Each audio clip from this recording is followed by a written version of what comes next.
તો નવસારીના જલાલપોરીમાં અકસ્માતની ઘટના સામે આવી છે। ધમધમિયા પુલ વિસ્તારમાં અકસ્માત સર્જાયો હતો, જેમાં બાઇક ચાલક અને ટેમ્પો ચાલક વચ્ચે ધડાકાભેર અકસ્માત સર્જાયો છે। ઓવરટેક કરવા જતા બાઇક ચાલક ટેમ્પો સાથે અથડાયો હતો।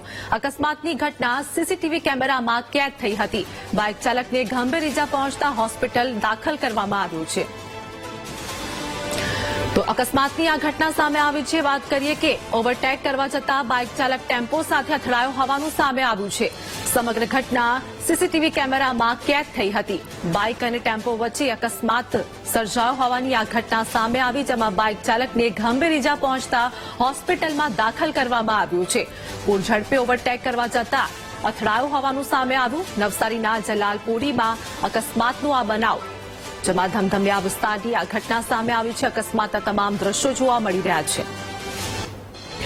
સંવાદદાતા રાકેશ અમારી સાથે જોડાઈ ગયા છે। નવસારીમાં અકસ્માતની ઘટના, શું વધુ અપડેટ?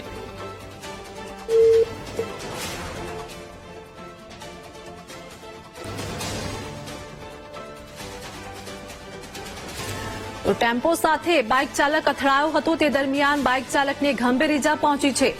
અકસ્માતના સીસીટીવી દ્રશ્યો સામે આવ્યા છે। અકસ્માતની ઘટના સીસીટીવી કેમેરામાં કેદ થઈ હતી, જેમાં જલાલપોર વિસ્તારની આ ઘટના સામે આવી છે। અકસ્માતનો આ બનાવ છે। ટેમ્પો સાથે બાઇક ચાલક ધડાકાભેર અથડાયો હતો અને આ સાથે જ બાઇક સવારને ગંભીર ઇજા પણ પહોંચી હોવાનું સામે આવ્યું છે। અકસ્માતના દ્રશ્યો જોવા મળી રહ્યા છે। ઘટના સ્થળે લોકોના ટોળેટોળા પણ ઉમટી પડ્યા હતા અને આ સાથે જ બાઇક ચાલક ગંભીર રીતે ઇજાગ્રસ્ત થયો હતો, જેને સારવાર માટે હાલ હોસ્પિટલ ખાતે ખસેડવામાં આવ્યો।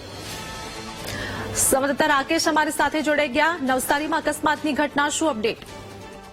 આજે સવારે ઘટના બની હતી, જેમાં એક બાઇક ચાલક જે રોંગ સાઈડ પરથી આવતો હતો અને પૂરપાટ ઝડપે આવતો છે, એની એક ભૂલના કારણે એક ટેમ્પા પાસે અથડાયો હતો અને સીધો ટેમ્પાની કાચની આગળનો જે ભાગ છે એમાં ઘૂસી ગયો હતો।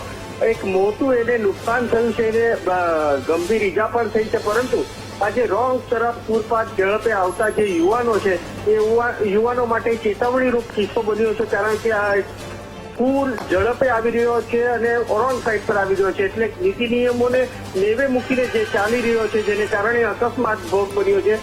અકસ્માતનો ભોગ બનતાની સાથે સારવાર અર્થે હોસ્પિટલ ખસેડાવાયો છે, પરંતુ એક ભૂલના કારણે ગંભીર ઈજા થઈ છે। જી આભાર રાકેશ સમગ્ર માહિતી બદલ।